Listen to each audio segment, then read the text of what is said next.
Hoje eu trouxe um assunto muito legal para falar para vocês, que são os materiais de moldagem que nós utilizamos na confecção das próteses removíveis totais, alguns dos materiais, né? E vou mostrar também para vocês os princípios de moldagem, ou seja, o que a gente precisa saber para moldar um paciente. Sempre que eu ministro essa aula, e sempre que eu ministro a aula de moldagem de estudo, eu lembro da minha faculdade. Eu tive uma aula, quando eu estava lá, eu não formei em Berlândia, né? Eu formei em Ribeirão Preto, e lá a gente tinha até o 8º período, e foi numa das últimas aulas do curso, no 8º período, que a professora Silvana, de prótese removível, ela deu uma aula que ela ensinou a moldar. Então, assim, para mim, aquilo me marcou muito, porque foi no 8º período, a gente já estava formando, né? E ali eu tive a primeira aula, onde depois dali eu nunca mais errei uma moldagem. Eu errei o procedimento para obter um molde. Então, assim, eu sempre passo isso, né? Desde que eu aprendi, eu passo para os meus alunos, porque foi um marco na minha vida. A gente sempre vê, né? A gente escuta falar como tem que moldar, mas como que é esse passo a passo? Aí eu comparo muito a dirigir um carro. Ninguém entra no carro da partida e sai dirigindo. Tem uma sequência de passos, né? Você vai pisar na embreagem, vai colocar a marcha, vai pisar no acelerador e vai soltando a embreagem devagar, e assim o carro começa a andar, né? Então, dessa forma, é o procedimento de moldagem. Então, tem uma sequência de passos, e são esses passos que eu quero passar para vocês hoje, tá? Então, assim, espero que vocês absorvam, porque moldar faz parte da vida do cirurgião dentista, né? Principalmente daqueles que forem trabalhar com prótese, dentista, pediatria, vocês vão, ortodontia, vocês vão moldar, né? E quando a gente aprende esse passo a passo, ele se torna muito mais fácil. Então, espero que vocês aproveitem esse momento, ok? Desafios da prótese removível total, porque o que eu falei para vocês, é desafiador fazer uma prótese onde não temos nenhum suporte, né? Ela apoia simplesmente na mucosa e nós temos diferentes rebordos ali que recebem esse tipo de suporte, né? Então, é realmente desafiador trabalharmos com prótese removível total. Eu não sei se por gostar de desafios, eu adoro trabalhar com esse tipo de prótese e gosto de passar esse entusiasmo para aqueles que estão conosco. Então, nós vamos falar um pouquinho, né, sobre a introdução ao estudo das moldagens e os materiais de moldagem. O que eu procurei aqui? Eu procurei mesclar os dois assuntos em uma única aula, tá? Então, eu vou estar falando para vocês tanto sobre essa introdução, os princípios de moldagem e os materiais que a gente vai utilizar para moldar. Eu acho que ficou bem legal e vocês vão conseguir entender super bem, sem que a gente precise separar em 2 aulas, tá? A moldagem, como eu estava falando anteriormente para vocês, é um conjunto de ações, né? Então, é o passo a passo que a gente vai executar para obter a cópia de interesse odontológico. Então, eu posso moldar dente, eu posso moldar mucosa, eu posso moldar posição de implante, a gente pode moldar para duplicar o modelo, né? Então, esse conjunto de ações, esse passo a passo, é que vai ser é o que nós denominamos, né, a técnica de moldagem. Tá? Vou passar para vocês esse passo a passo da moldagem da cavidade bucal, que eu falei para vocês logo no início, né? Então, o passo a passo é a moldagem da cavidade bucal, tá? Que a gente utiliza quando necessário para reproduzir mucosa, reproduzir dentes, posição de implantes, a técnica é a mesma. O que vai mudar? Vai mudar o material, pode mudar a moldeira que você está trabalhando, né? Nós trabalhamos com moldagem de estudo para obter o modelo de estudo e trabalhamos com moldagem de trabalho para obter o modelo de trabalho. Na moldagem de estudo, ela é normalmente confeccionada. O material que a gente utiliza é o alginato, né? E a gente obtém com a moldagem de estudo o modelo de estudo, que tem uma função importantíssima, tá? Ele vai complementar o exame clínico do nosso paciente. É através do modelo de estudo que a gente vai verificar se há necessidade de realizar cirurgias pré-protéticas. É através do modelo de estudo montado em articulador que a gente vai verificar a posição dos dentes, se há necessidade de trabalhar essa posição, né? Inserções musculares, a característica do rebordo alveolar. Então, tudo isso a gente observa de uma forma muito mais tranquila no modelo de estudo. Por isso, a importância de se obter um excelente modelo de estudo, desde o princípio. Então, o que eu falei para vocês, a gente já comentou sobre isso, né? Não é porque é um modelo de estudo que eu vou fazer de qualquer forma, tá? Não, o modelo de estudo, ele representa o início do seu trabalho de reabilitação. Então, ele tem que ser muito bem executado. Ele tem que permitir que você molde o paciente e consiga enxergar ali toda a sua área de interesse protético. É muito ruim quando a gente molda de qualquer jeito um paciente, hoje é só moldagem de estudo, né? E a gente não dá valor àquele procedimento. E depois a gente tem que repetir o procedimento, né? Vamos pensar na situação que a gente está vivendo hoje, uma situação onde as pessoas, a gente sai de casa somente se necessário, né? Então, o paciente vai até seu consultório, hoje eu vou moldar, vou confeccionar, vou moldar para obter o modelo de estudo, é rapidinho, e executo aquilo de qualquer forma. Na hora de separar o molde do modelo, já de gesso confeccionado, quebra-dente, sabe? Ou a gente processa ali a modelagem e esquece aquele gesso junto do alginato, né? E na hora que for separar molde, modelo, o alginato já ressecou, aquilo quebra. Então, assim, são cuidados que a gente tem que ter para não ter que repetir o procedimento. Senão o paciente, ele vai no seu consultório e você tem que repetir o procedimento, né? Da mesma forma, eu falo muito que tempo é dinheiro, né? Então, se você vai realizar uma moldagem uma, duas, três vezes, você está tendo ali um tempo maior para realizar aquele procedimento e também um custo maior pelo material que você está utilizando para repetir o processo, tá?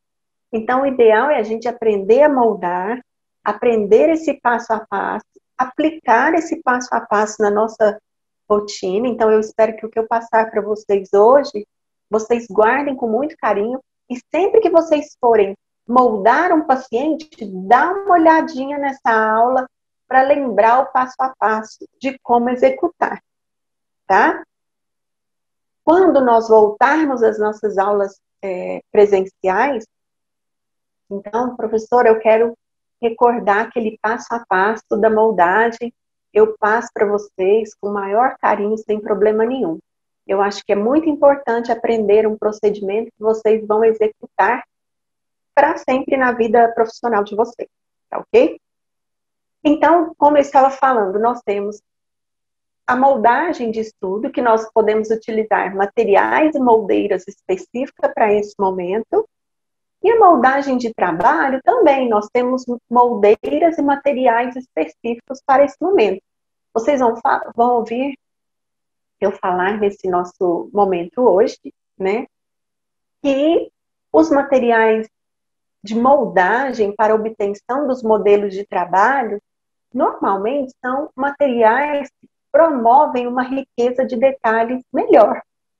Por quê? Porque ali nós vamos refinar o nosso modelo para que sobre ele a gente construa a nossa infraestrutura protética ou a base de prova, tá? Nós vamos dar continuidade à nossa reabilitação.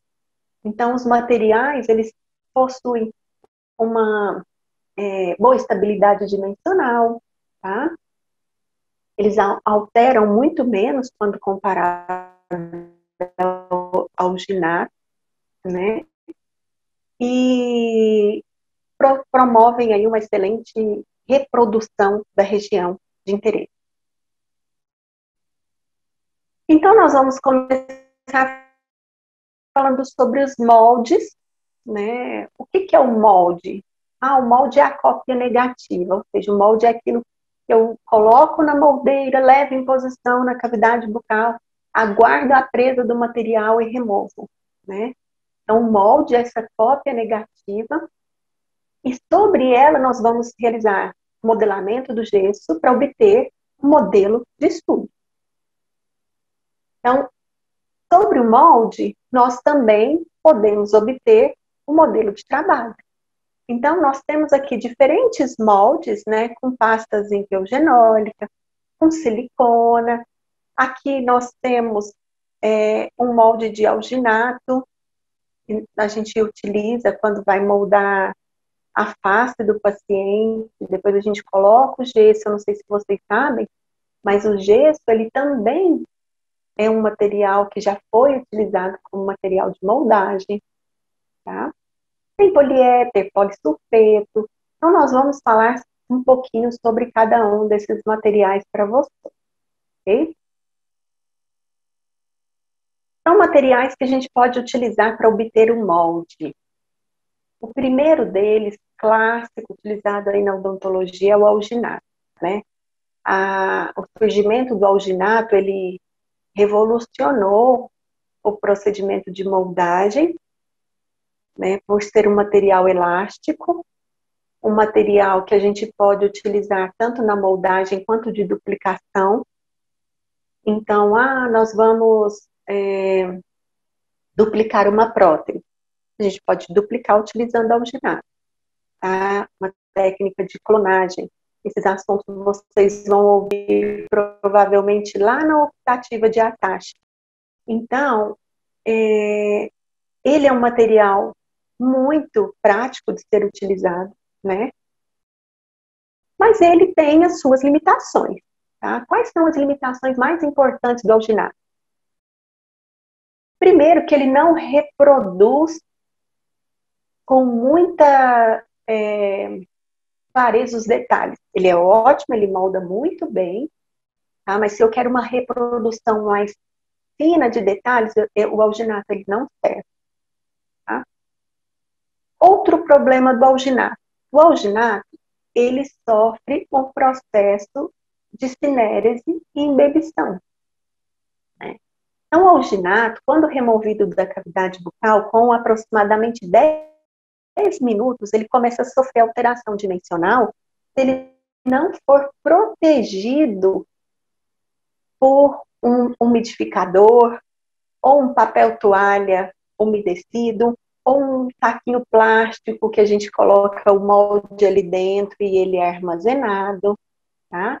Então, em 10 minutos, o molde de alginato ficar exposto lá em cima da pia, no atendimento, com o ar-condicionado ligado, ele já começa a sofrer alteração dimensional.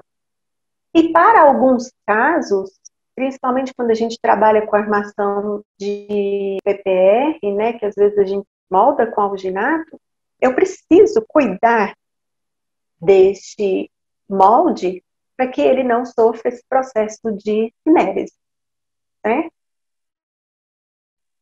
Um detalhe importante que muitos não fazem, né? O alginato, ele é a mistura de um agar,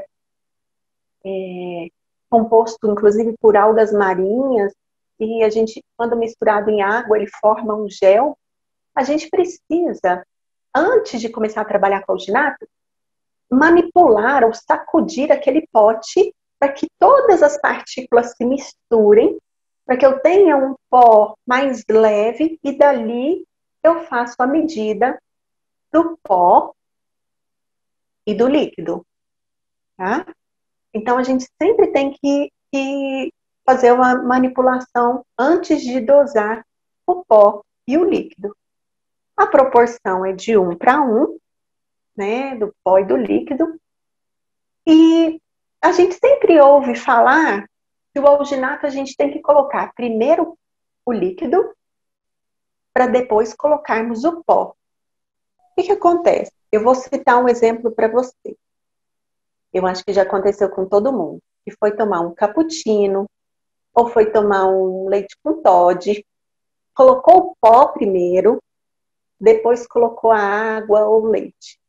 Aí você manipulou e bebeu. Quando você terminou de beber, você olha ali dentro da xícara e ainda existe lá no finalzinho ou Toddy, ou cappuccino, que você não conseguiu manipular, você não misturou aquela solução ali que você colocou, a água ou leite. Aí a gente até pensa assim, poxa, poderia estar mais gostoso o meu chocolate quente, né? Por quê? Porque ficou pozinho lá no fundo. Então, se a gente inverte essa ordem, eu coloco primeiro o líquido e depois eu coloco o pó, eu tenho certeza de que todo aquele pó, ele entrou em contato com as partículas do líquido. Então, a proporção está correta, de 1 para 1. Um de líquido para uma de pó, tá? O alginato. Quando a gente vai manipular o alginato, inicialmente, a gente manipula levemente a espátula para que eu consiga umedecer aquele pó. Se eu começar a manipular rápido, eu vou ter partículas de pó dispersas e eu também erro na proporção, tá? Então, nós vamos manipular cuidadosamente para umedecer aquele pó. E depois dele umedecido, a gente inicia com movimentos de 8 contra a cuba. Por isso que eu coloquei esse 8 deitado aqui, ó. Tá? Para vocês guardarem que a manipulação do alginato, a gente fica girando a cuba ali.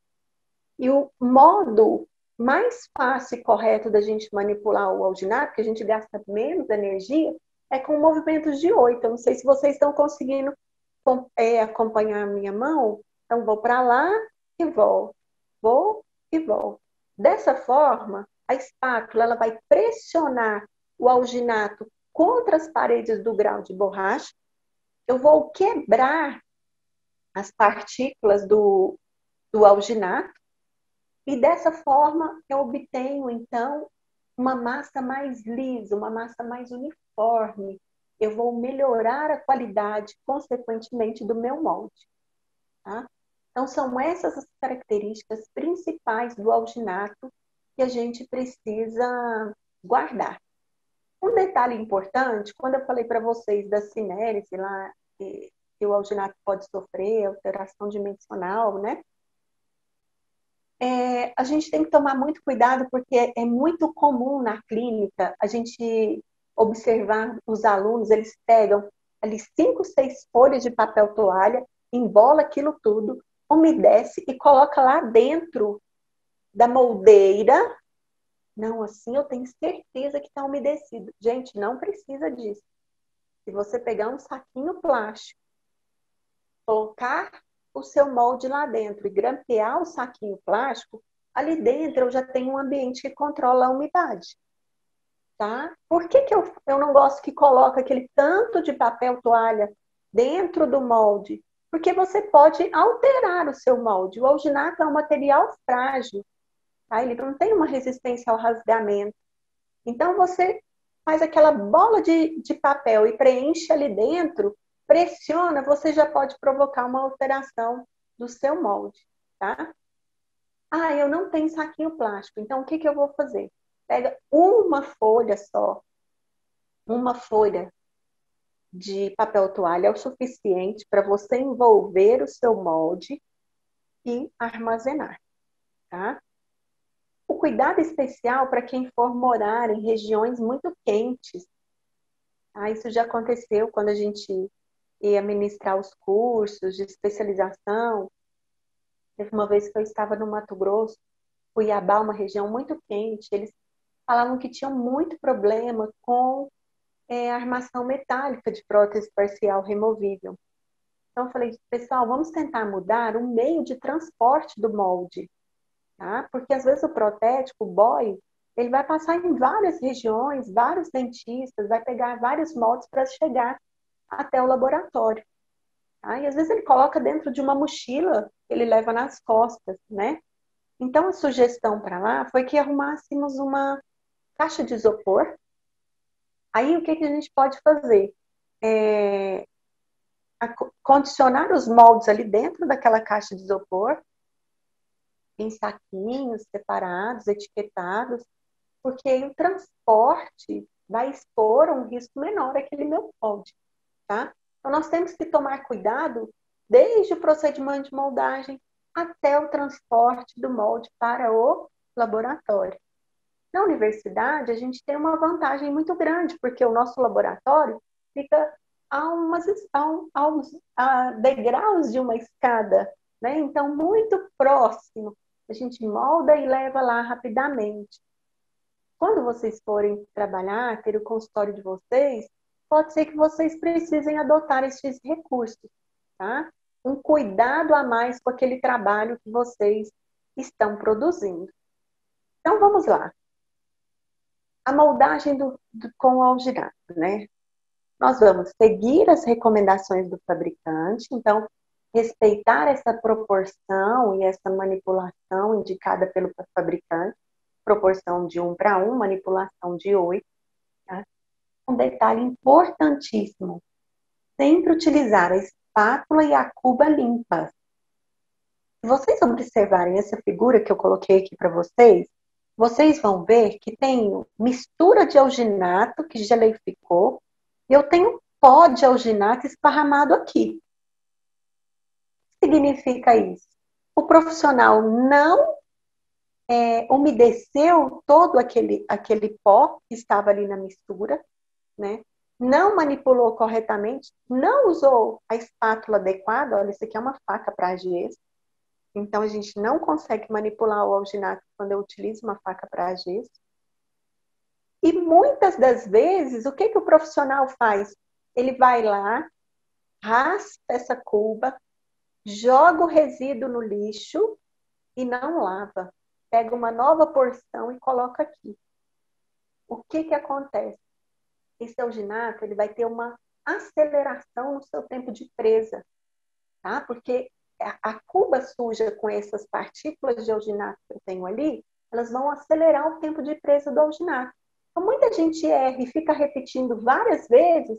Um dos motivos é por trabalhar com uma cuba e uma espátula suja.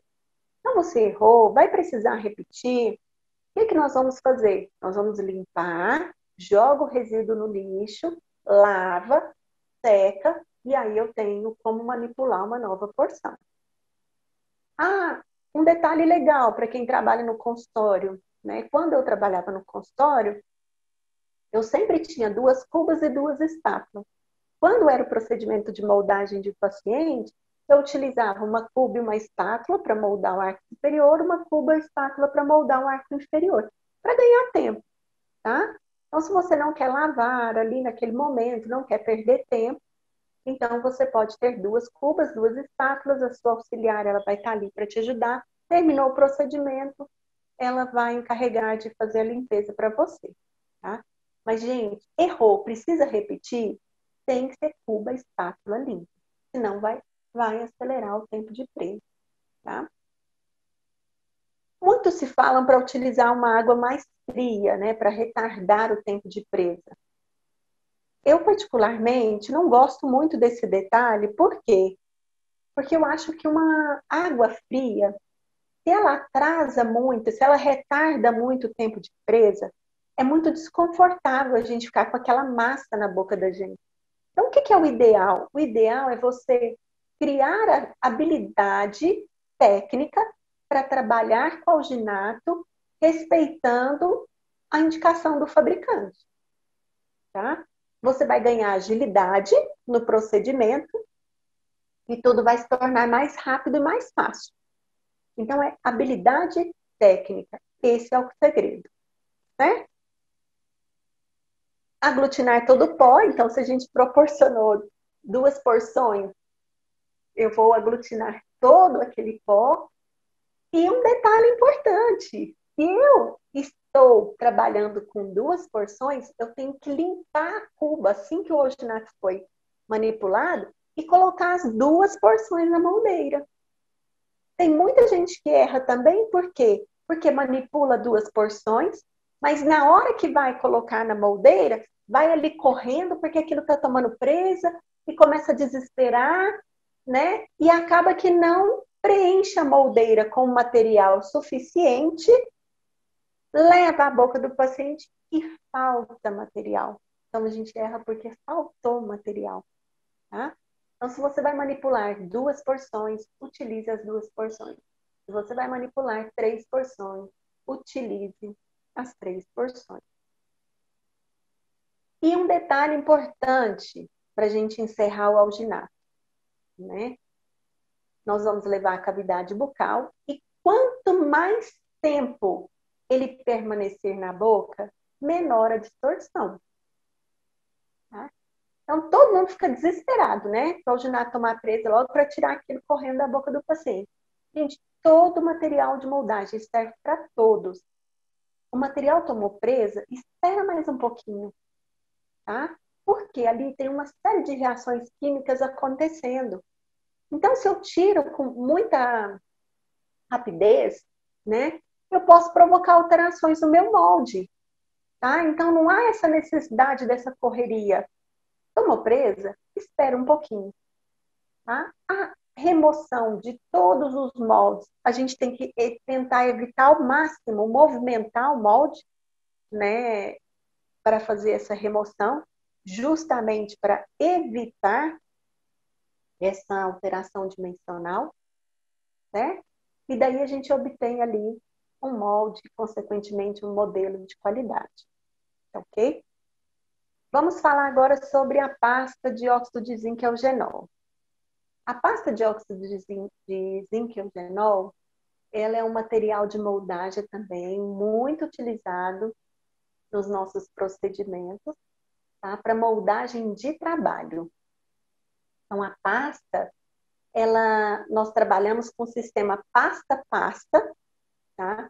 Foi até uma solicitação dos docentes da disciplina, na época, que nós tivéssemos a pasta catalisadora um orifício, né, de saída um pouco menor do que da pasta base, tá? E nós vamos trabalhar aqui com proporções iguais de material, certo? Aqui é só exemplificando, né, que nós trabalhamos na prótese removível total com 2 tempos. No primeiro tempo, na moldeira individual, então aqui nós trabalhamos com moldeira individual e não moldeira de estoque, tá? Essa moldeira carregada no seu primeiro tempo, isso vocês vão aprender depois, tá? Com uma primeira porção de aproximadamente 4 centímetros de pasta, para a gente verificar a extensão da moldeira, se a moldeira está na extensão correta. E depois, uma quantidade maior de pasta para a gente moldar toda a área basal, tá? A pasta à base de óxido de zinco eugenol, então, ela apresenta 2 cores. Normalmente, quando a gente trabalha com o sistema pasta-pasta, são duas cores. Vocês vão observar isso em todos os materiais. Por que são duas cores? Para facilitar o procedimento de tornar aquela mistura mais homogênea.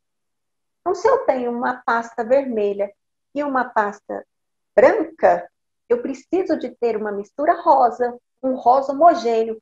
Eu não vou ter rajadas de rosa misturado com vermelho, misturado com branco. Isso significa que a minha pasta não foi bem manipulada, tá? Ela é um material de moldagem mucoestático. O que significa isso? A pasta à base de óxido de zinco eugenol e o gesso, tá? São dois materiais de moldagem que nós conseguimos trabalhar sem comprimir a mucosa. Então, é um excelente material e desde 1988 a Universidade Federal de Uberlândia inovou no trabalho de utilização dessa pasta. Tá?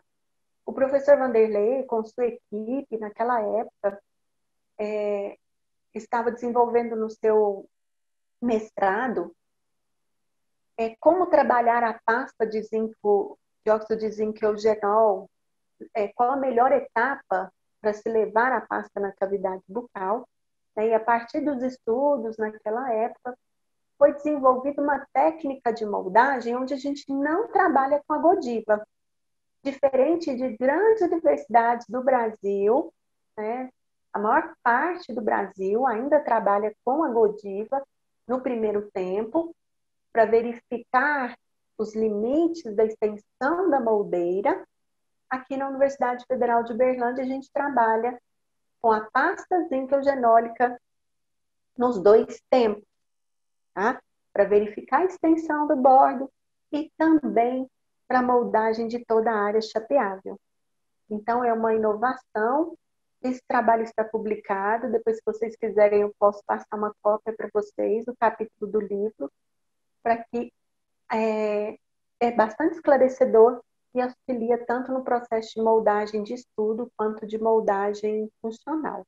Tá? A pasta é um material anelástico, tá? Então ela não apresenta aquela elasticidade que o alginato tem, então não dá para moldar estruturas rígidas comumente, tá? Senão a pasta vai prender ali e a moldeira não sai da boca do paciente, tá? Um cuidado que a gente tem que ter com essa pasta é que a temperatura e a umidade aceleram a reação de presa. Então, um dia que está muito quente, vocês vão perceber que a pasta tem um escoamento maior, tá? Às vezes ela demora até um pouco mais a tomar presa, tá? Então, nós precisamos conhecer as características do material, as limitações dele, para a gente poder trabalhar com ele. É um material que apresenta uma boa estabilidade dimensional, tem um custo acessível, tá? É muito comum nos cursos perguntarem para a gente, né? Ah, você molda com pasta ou você molda com silicona? Tá? A gente molda com pasta. Os resultados, não, até hoje, os resultados que eu tive não justifica mudar para moldar com silicona. Tá? Raramente eu reembaso uma prótese, porque sempre respeito todos os princípios, sempre procuro enxergar ao máximo a musculatura que envolve ali todo aquele trabalho protético. Então, a estabilidade dimensional que a pasta à base de óxido de zinco eugenol proporciona para nós é excelente e a gente consegue trabalhar muito bem. Vamos falar um pouquinho dos elastômeros.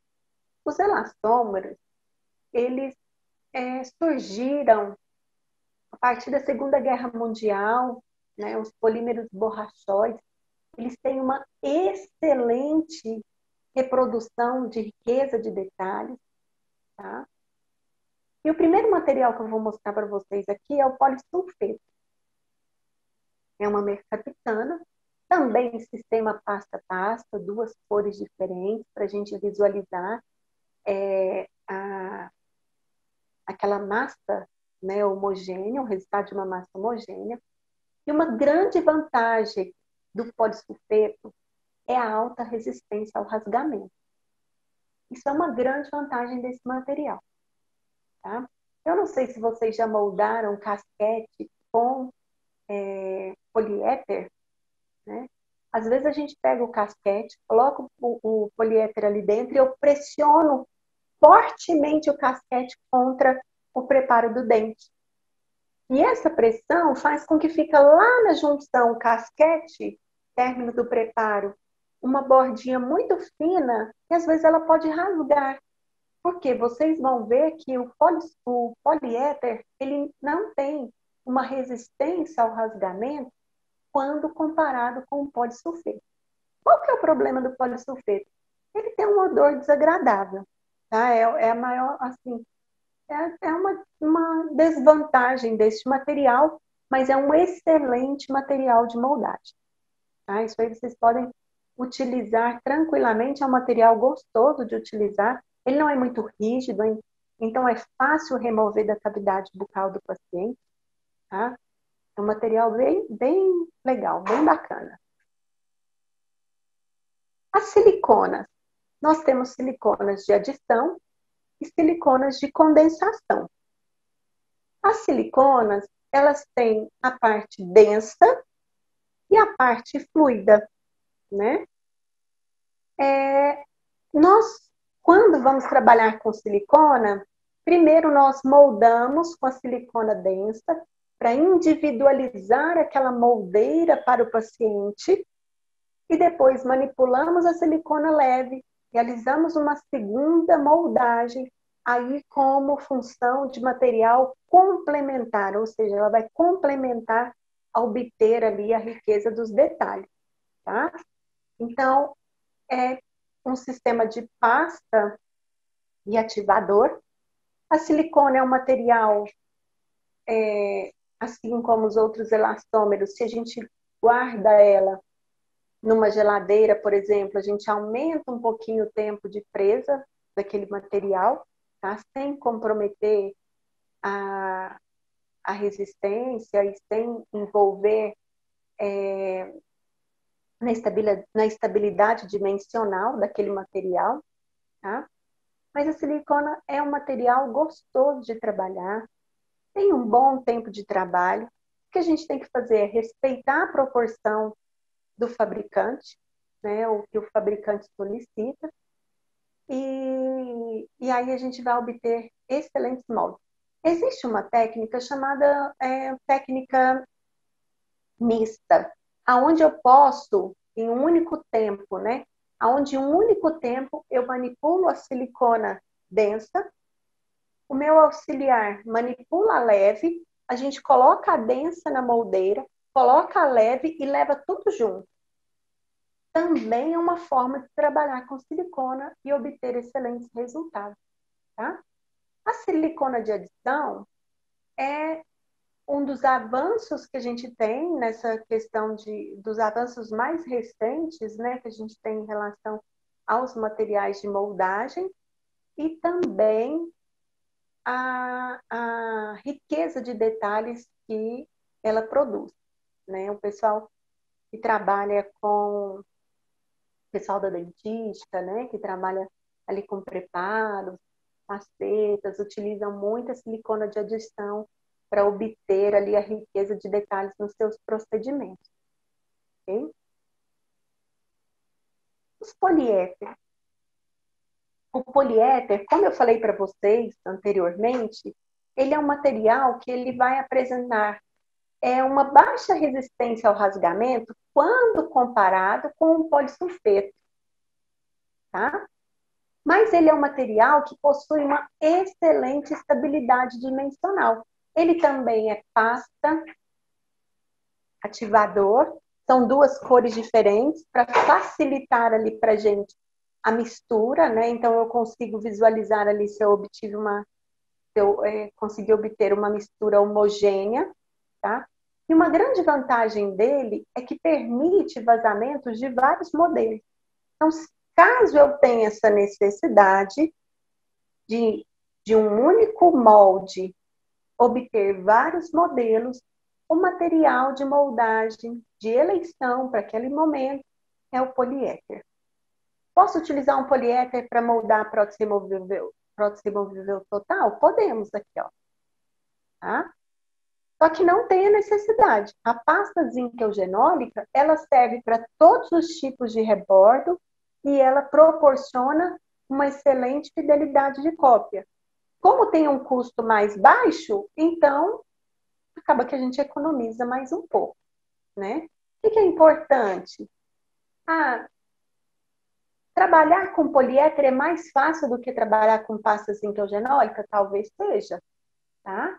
Porque o poliéster, ele é borrachoide. Agora, a pasta não, ela já tem um escoamento, às vezes ela suja mais a cavidade do paciente, ela prega mais na nossa luva, né? Se eu erro para repetir aquele molde de poliéster, é muito mais fácil do que repetir um molde de pasta zinc eugenólica. Você tem que tirar aquela pasta e ela dá um pouquinho de trabalho. Mas uma vez que você domina a técnica e domina o material, você não precisa ficar repetindo o procedimento. Ok? As Godivas. Então, como eu falei para vocês, a Universidade Federal de Uberlândia inovou nesse procedimento de moldagem e a gente não utiliza as Godivas, ou raramente utilizamos, às vezes precisa corrigir um bordo que está em subextensão, uma subextensão muito grande, acima de 2 milímetros, 3 milímetros, né? Então a gente pode utilizar a Godiva no bordinho da moldeira individual para auxiliar na correção, tá? Mas a Godiva, ela foi muito utilizada. É um material termoplástico, ele é rígido, ou seja, ele é anelástico, ele não é plástico, ele não é flexível como o alginato, tá? E a gente utilizava para plastificar essa Godiva, esse plastificador aqui, em banho-maria. Então, colocava a água, aquecia a água, colocávamos uma placa de Godiva. Olha aqui para vocês perceberem, né? É tão antigo que o profissional está até sem luva. Antigamente, era comum trabalhar sem luva, né? Então, aquecia essa placa de Godiva, colocava-se na moldeira de estoque e moldava o paciente, tá? Essa é a Godiva de alta fusão. A Godiva de baixa fusão é a de bastão. Vocês já devem ter utilizado essa Godiva nos procedimentos de endodontia, né? Ou na prótese fixa. Então, essa Godiva de baixa fusão, essa Godiva em bastão, ela é muito utilizada na moldagem funcional com a moldeira individual, tá? Uma característica interessante da Godiva, né, que ela tem na sua composição principalmente ceras, resinas, ela tem a condutividade térmica baixa. Significa isso? Significa, pessoal, que a Godiva ela demora para aquecer e ela demora para resfriar. Então, quando a gente tem a chama da lamparina, eu pego esse bastãozinho de Godiva, coloco ele lá na chama da lamparina e aquilo começa a pegar fogo, né? Chega a sair faísca, eu estou alterando dimensionalmente aquele material. A Godiva, ela não aquece rapidamente. Como que eu trabalho o aquecimento da Godiva de baixa fusão, né, para que a gente não tenha alteração dimensional? Ela vai ficar somente no calor da chama. Então, eu vou pegar o bastãozinho e vou ficar, não coloco direto da chama, eu coloco no calor da chama, acima da chama, tá? Eu giro o bastão e vocês vão ver que com o tempo, essa Godiva começa a ficar mais plástica. Aí eu transporto ela para o bordo da moldeira, aonde eu quero corrigir, aonde eu quero moldar, e levo a cavidade bucal do paciente. Então, a Godiva, essa característica ela é importante porque é comum a maior parte dos profissionais colocarem um bastão direto sobre a chama. E aquilo ela começa a derreter e vira uma confusão danada, tá? Então, nós vamos utilizar muito pouco a Godiva na prótese removível total, tá? A não ser que haja necessidade de uma correção que não dê para fazer com outro material ou que a gente queira ganhar tempo, a gente vai utilizar a Godiva em bastão, tá? Essa Godiva em placa, a gente não trabalha com ela mais. Imaginem só, antigamente, né, esse plastificador era compartilhado por várias pessoas, né, vários profissionais. Então, assim, hoje é inadmissível a gente trabalhar desse jeito. Nós utilizamos também as ceras, né? As ceras, elas podem ser compostas por ceras naturais ou ceras sintéticas, né? E uma característica importante das ceras, elas podem atuar como material de moldagem complementar. Tá? Então, se vocês perceberem aqui, ó, a cerinha no bordo aqui da moldeira, ela está auxiliando o procedimento de moldagem, então ela está auxiliando aqui a obter um molde de melhor qualidade, ela vai afastar os tecidos, tá? Aqui eu tenho uma cerinha que vai corrigir uma bolha, então elas nos auxiliam muito.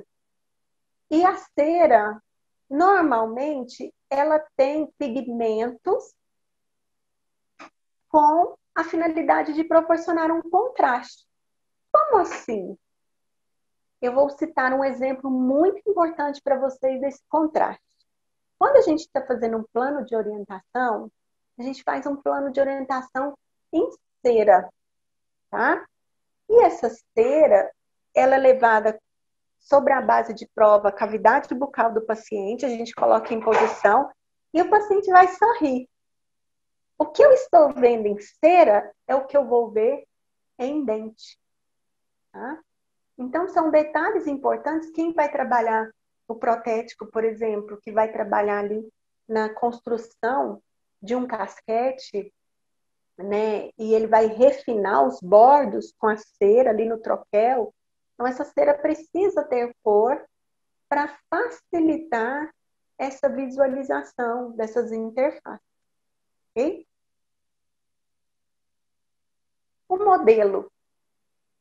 O modelo, então, é a reprodução positiva do que eu decidi moldar, né? Então, o molde é a reprodução negativa, o modelo é a reprodução positiva, tá? É sobre o modelo que nós vamos desenvolver nosso trabalho, né? Então, vou trabalhar com prótese fixa, com prótese sobre implante, prótese removível total ou parcial. É sobre o modelo, que é a reprodução do que eu tenho na boca, para que vou construir o meu trabalho. E quais são os gestos que a gente pode utilizar na obtenção no modelo, né? O gesso, vocês já devem ter estudado, ele é um sulfato de cálcio desidratado, que ele sofre um procedimento de perda de água, né? Se torna um sulfato de cálcio enidratado, tá? Proveniente da gipsita, que é um mineral, tá? E nós temos o gesso, que a gente pode trabalhar para o modelo de estudo, gesso tipo 2, tipo 3, modelo de trabalho gesso tipo 3, tipo 4. Lembrando que quanto mais aumenta nessa categoria, né, de gesso 2, 3, 4, eu vou aumentar também na resistência desse material. Tá? Eu tenho um material mais resistente. E aí a gente tem que tomar muito cuidado, porque se eu construo uma base de um modelo de trabalho para prótese removível total, né? Com um modelo tipo 4, por exemplo, um gesso tipo 4, por exemplo, um gesso muito rígido, corre o risco, no momento em que eu for separar a prótese, lá no final, que eu vou separar a prótese do modelo, corre risco de fraturar a prótese. Tá? Então, nem sempre utilizar o melhor gesso é o mais indicado. Então, nós temos as indicações específicas para cada procedimento. Da mesma forma, Eu não vou preencher uma mufla com um gesso tipo 3, um gesso tipo 4. Vocês ainda vão aprender o que é a mufla, é onde a gente coloca a prótese depois de pronta para eliminar a cera, tá? Então, mas o importante do gesso, pessoal, é a gente respeitar essa relação água-pó que ele possui o máximo possível. Porque o gesso, ele sofre uma expansão normal de presa. Tá? Ele vai expandir. E quanto mais água incorporada àquela mistura, maior a expansão.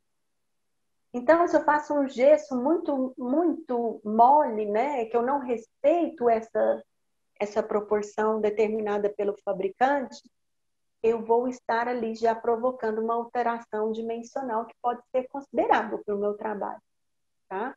Então, a gente tem que tomar muito cuidado, tentar respeitar ao máximo o que o fabricante determina. Quando a gente vai moldar, então agora a gente já falou um pouquinho sobre os materiais de moldagem, né? Quando a gente vai moldar, a gente precisa primeiro saber o que eu vou moldar. Eu vou moldar dente? Eu vou moldar mucosa? Tá? Eu vou moldar uma cavidade ocular. Então, o que eu vou moldar? O que eu vou utilizar de material para essa moldagem? Então, nós temos que ter essa ideia. Se eu vou moldar dente, eu não posso utilizar um material rígido, né? Uma Godiva, uma pasta zinca eugenólica, não pode de jeito nenhum, tá? Então, esse princípio é importante. Antes da gente começar a moldar, pensar o que eu vou fazer, qual o melhor material que eu posso realizar aquele procedimento. Tá? Nós temos vários tipos de rebordo, como eu falei para vocês. A pasta zinca eugenólica e o alginato copiam muito bem esses vários tipos de rebordo nas suas diferentes particularidades, né? Depois vocês vão estudar um pouco profundo lá na aula de exame clínico sobre cada um desses rebordos, o rebordo estrangulado, um rebordo mais baixo, reabsorvido, um rebordo com cordão fibroso. Tá? Então, os dois materiais que nós vamos trabalhar, os dois principais materiais, alginato e pasta zinca eugenólica, eles proporcionam para nós aí excelentes resultados. Tá? Aqui nós temos uma fibromucosa flácida, esse aqui é um rebordo clássico de fibromucosa flácida, que comprimindo essa fibromucosa. Quando a gente depara com esse tipo de fibromucosa flácida, eu tenho que ter mais cuidado ainda para não comprimir essa fibromucosa, porque se eu comprimir essa fibromucosa, eu posso estar deslocando ela, mudando ela de posição, e aí depois, lá na frente, quando eu instalo a prótese, isso vai gerar um desconforto para o paciente, tá? Então, qual que é o procedimento que a gente faz para evitar ao máximo essa movimentação da fibromucosa? Primeiro, moldar com a pasta zinca eugenólica, que a gente viu que ela é um material que não comprime, né? E segundo, em casos severos assim de flacidez da mucosa, né, de compressibilidade, nós vamos perfurar a moldeira para que o material extravase e evite ao máximo comprimir ou alterar essa fibromucosa de posição pela pressão do material de moldagem. Ok? Então, aqui eu já falei para vocês, né? A gente vai moldar dente ou vai moldar mucosa? O dente é rígido. A mucosa, ela é compressível, ela deforma. Ela sente um pouco mais a pressão do material de moldagem quando comparada a um dente, né? Então, a mucosa, olha que dado interessante. Ela, quando pressionada, ela tem 90% de recuperação, 90% de recuperação em torno de 8 minutos.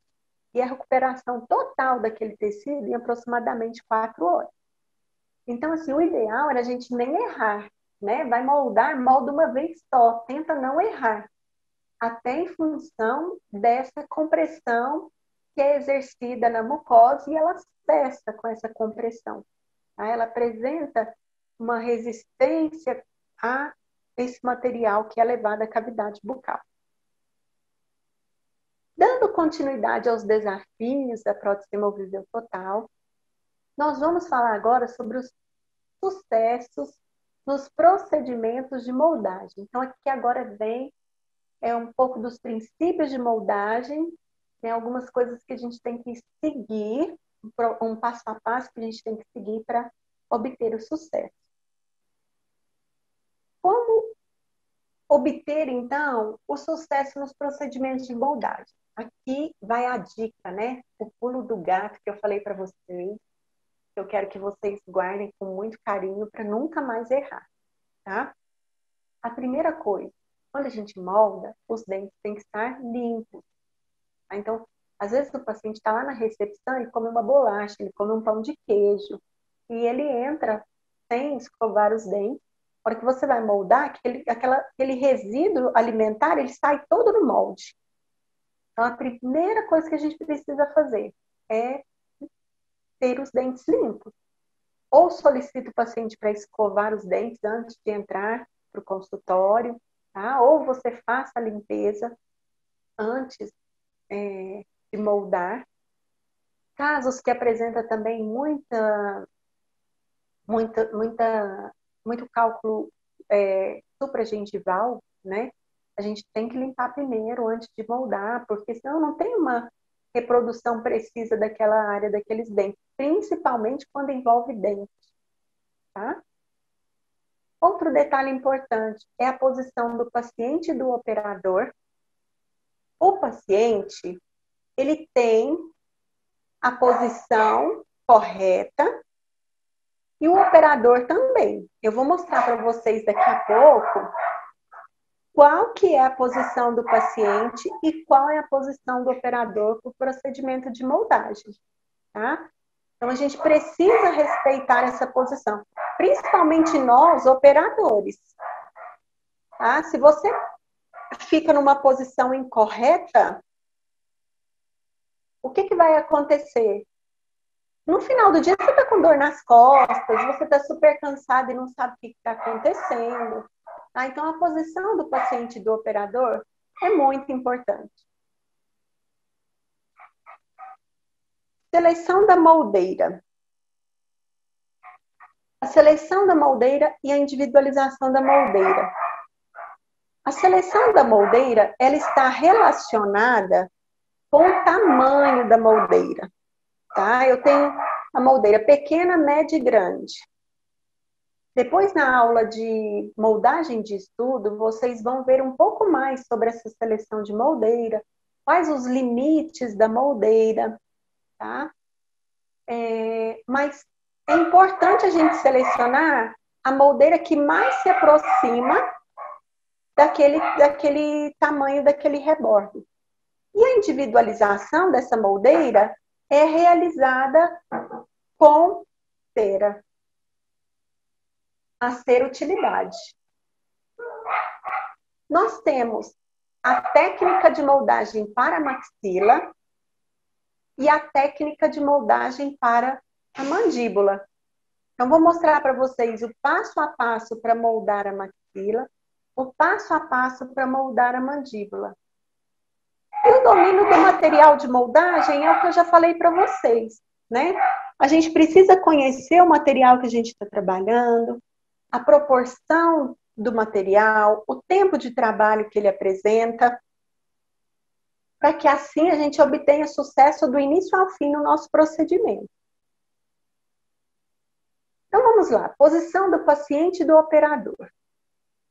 O paciente, ele não vai ficar com a cabeça nem tanto inclinada para trás e nem muito inclinada para frente. O que é mais comum acontecer? Essa posição aqui, ó, posição C.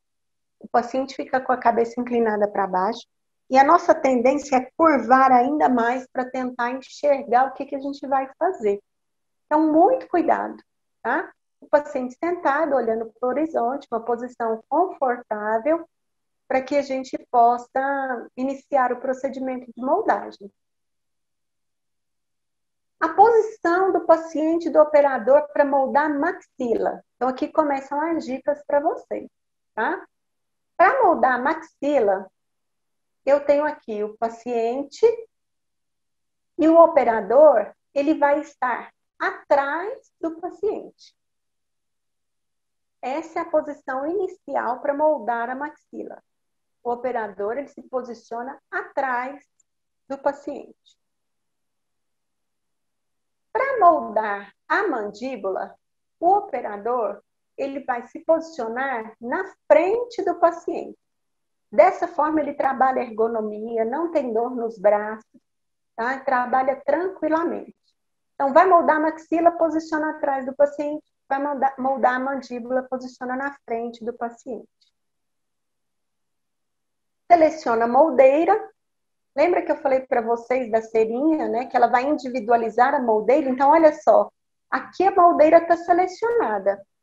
Aqui com a cera, eu aproximo da região do fundo do saco de vestíbulo.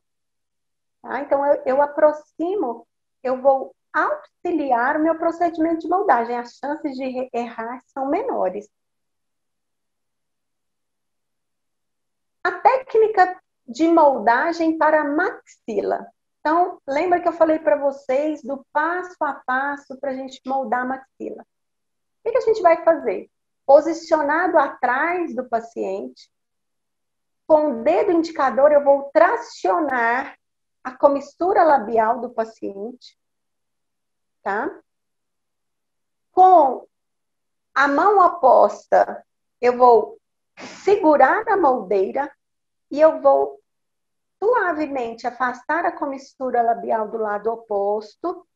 E no caso da maxila, eu vou introduzir a moldeira lá na região posterior. Então, aqui começam as dicas, né? Você vai estar posicionado atrás do paciente, com o dedo indicador, você vai tracionar a comissura labial do paciente. Com a mão oposta, carregando a moldeira, você vai encostar na lateral, ajudando a abrir a comissura labial ainda mais, e vai colocar a moldeira lá atrás primeiro. Tá? Observem bem esse dedo indicador aqui, ó. Ele tem uma função muito importante.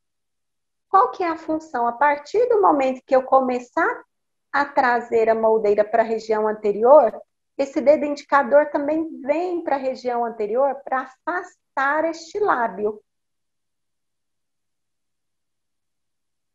Então, olha só. A função do dedo indicador aqui é afastar o lábio e jogar todo o lábio por cima da moldeira. Dessa forma, eu estabilizo a moldeira em posição e aguardo a presa do material. Então, pessoal, este é o passo a passo para a gente moldar a maxila. Para moldar a mandíbula. Para moldar a mandíbula, lembra que eu falei para vocês que o paciente, o operador, ele vai ficar posicionado de frente para o paciente.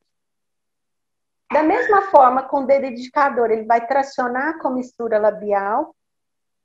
Com a moldeira, ele vai tracionar a comissura labial do lado oposto. E no caso da mandíbula, inicialmente a gente vai colocá-la na região anterior.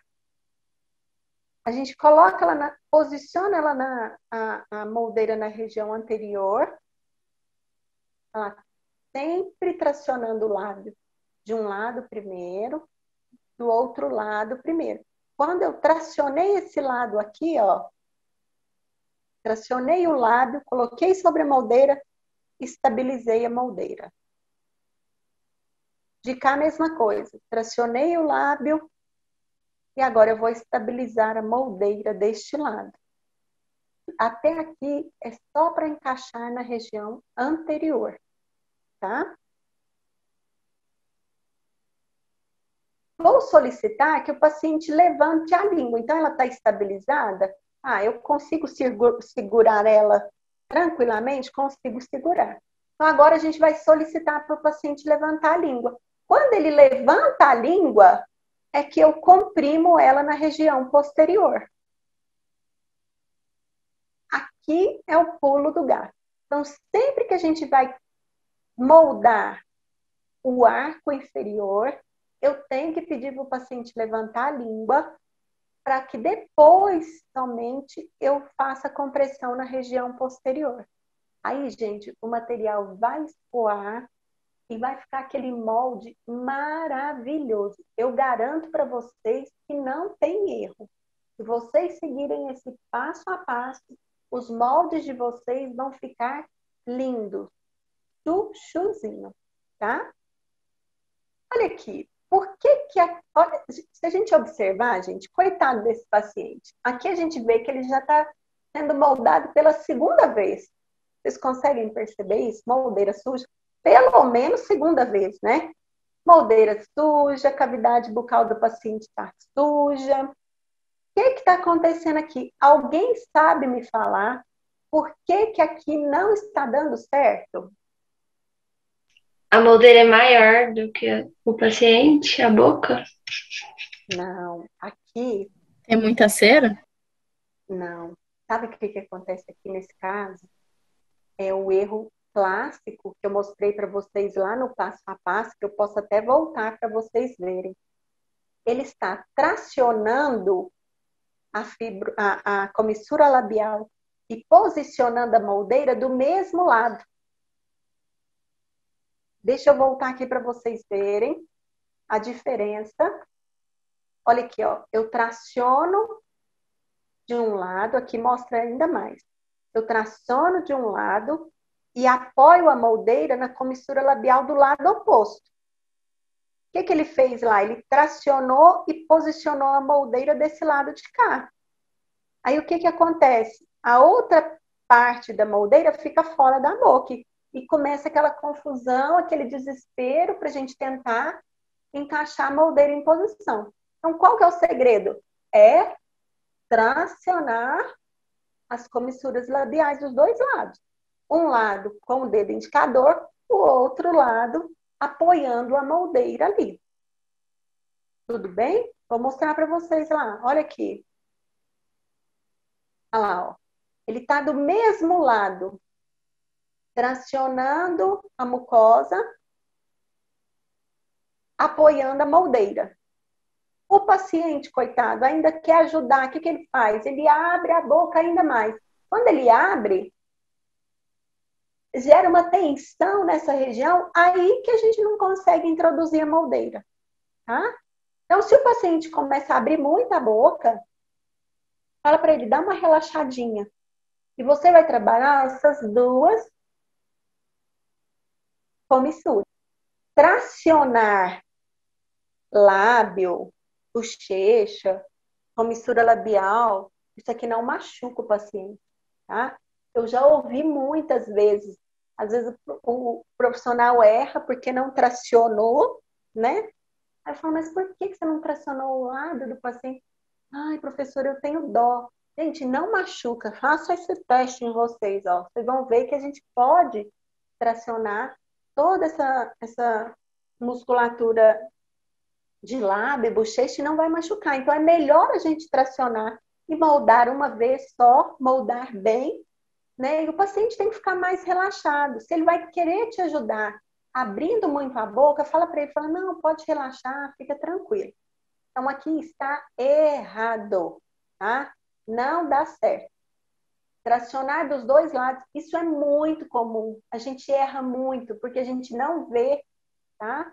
A tendência, por que que a gente erra? É a gente tracionar com o dedo indicador e achar que eu estou criando espaço para pôr a moldeira deste lado. E não é a verdade.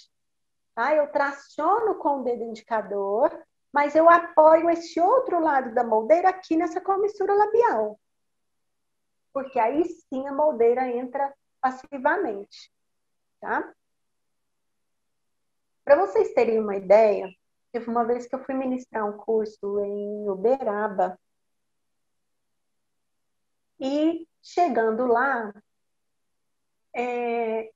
eles me chamaram lá para discutir um caso de uma senhora que estava indicado uma cirurgia para remoção de parte da língua para conseguir moldar a paciente.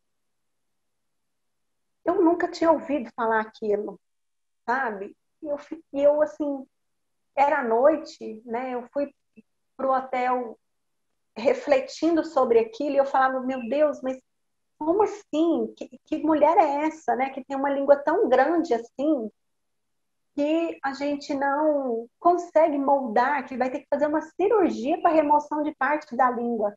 Eu fiquei muito preocupada com aquilo, né? E quando a senhora chegou uma senhora normal, uma cavidade normal.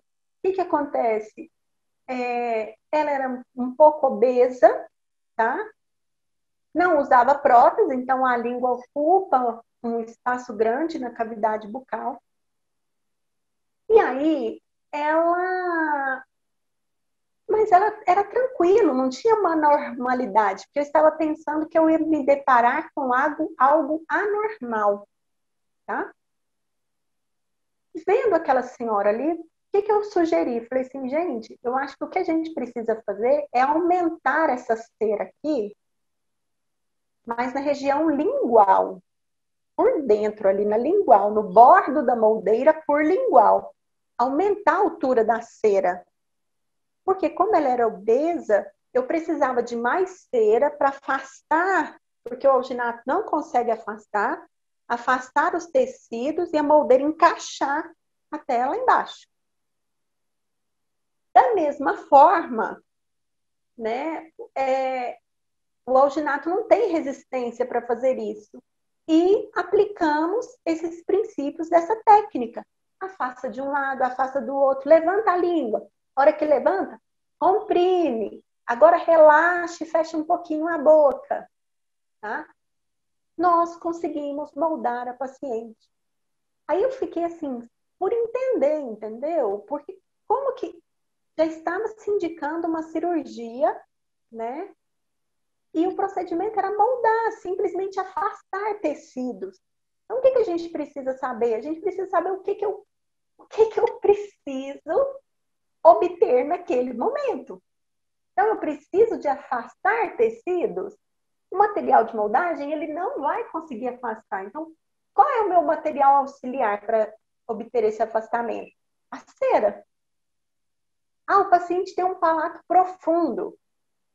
A mesma coisa, eu coloco a cera ali na região do palato, na moldeira, para que eu tenha uma menor quantidade de alginato naquela região. Porque senão o alginato não consegue chegar até lá no final. Então, moldar não é simplesmente carregar a moldeira com alginato e sair correndo, não. A gente tem que parar, pensar, seguir todos os passos, e aí a gente consegue obter um molde de excelente qualidade. Aqui é um outro caso que também não vai dar certo e já não estava dando certo, né? Olha aqui, ó. Suja o paciente, ou seja, sinal de que está repetindo. Dois motivos aqui que levam ao insucesso dessa técnica, muito comum de acontecer. Primeiro, eu percebo aqui que o operador ele está posicionado de frente para o paciente. Pela posição da mão dele, eu consigo ver aqui tranquilamente que ele está posicionado de frente para o paciente. E eu mostrei para vocês lá atrás que quando a gente molda a maxila, o operador fica posicionado atrás do paciente. Segundo erro, ele não tracionou esse lábio, ó. Ele simplesmente colocou a moldeira ali em posição e achou que ia dar certo. Mas não dá certo. Eu vou voltar para vocês para a gente comparar rapidamente aqui. Nós já estamos acabando. Deixa eu mostrar aqui para vocês. Aqui, ó. Olha a diferença do paciente posicionado atrás do paciente. Ele trabalha com as duas mãos, tá? Olha aqui o tracionamento do lábio. Que gracinha! Tá vendo a diferença? Vou voltar lá naquela figura para vocês verem. Por que eu falei que ele estava posicionado na frente e por que ele não tinha tracionado o lábio do paciente? Vamos lá para a gente comparar. Olha lá, ó. Uma mãozinha só, tá? Não consegue moldar. Então, pessoal, às vezes a gente erra por coisas simples, por dicas simples, por aprender esse pulo do gato. Tá? Então, por isso que eu passei para vocês com muito carinho essas dicas e espero que vocês aproveitem. As características de um bom molde, né? Então, como eu falei para vocês, o jeito que você vai manipular o material é que vai proporcionar essa superfície lisa e brilhante. O jeito que você vai introduzir o material na cavidade bucal é que vai evitar a ausência de bolhas, que a gente não vai ter bolhas, né? Vai promover a ausência de bolhas no nosso molde. A seleção correta da moldeira é que vai nos dar a presença da forma negativa do rebordo, das papilas piriformes, ou seja, copiar até lá na região do posterior. Tá? Então, o tamanho da moldeira e a forma de introduzir a moldeira na cavidade bucal do paciente. Tá? Não apresentar falta de material, então está relacionado lá no início da nossa aula, quando a gente falou sobre a quantidade de material que é manipulado, quantidade de material que é colocado sobre a moldeira e a moldagem, né?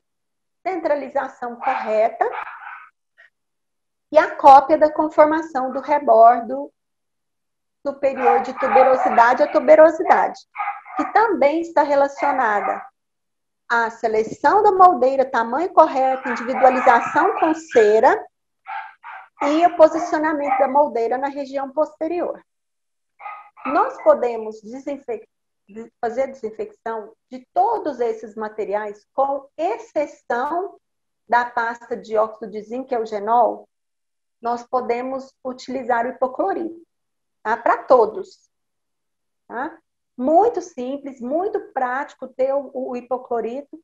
Lembra que eu falei para vocês de lavar o molde, colocar dentro do saquinho para manter a umidade, lacrar, né? O que a gente vai fazer? A gente vai lavar o molde, vai borrifar o hipoclorito e guarda ele lá no saquinho, tá? Isso é muito importante, essa desinfecção. Eu acho que a gente vive um momento agora que cada vez mais a gente vai ter que preocupar com essa descontaminação, né? Se temos sangue, às vezes a gente molda e sai sangue junto, né? Resíduo no molde. A gente pode fazer uma água com um pouquinho de gesso, uma água gestada, uma água branquinha, tá? E joga aquela água que ela também ajuda a eliminar esses resíduos do molde. Ok? Então, todos nós podemos utilizar hipoclorito, com exceção da pasta de zinco, que é o genol, que a gente vai utilizar o glutaraldeído. Pessoal, era isso que eu tinha para passar para vocês. Espero que vocês tenham absorvido. Estou aberta a perguntas e espero que vocês tenham gostado.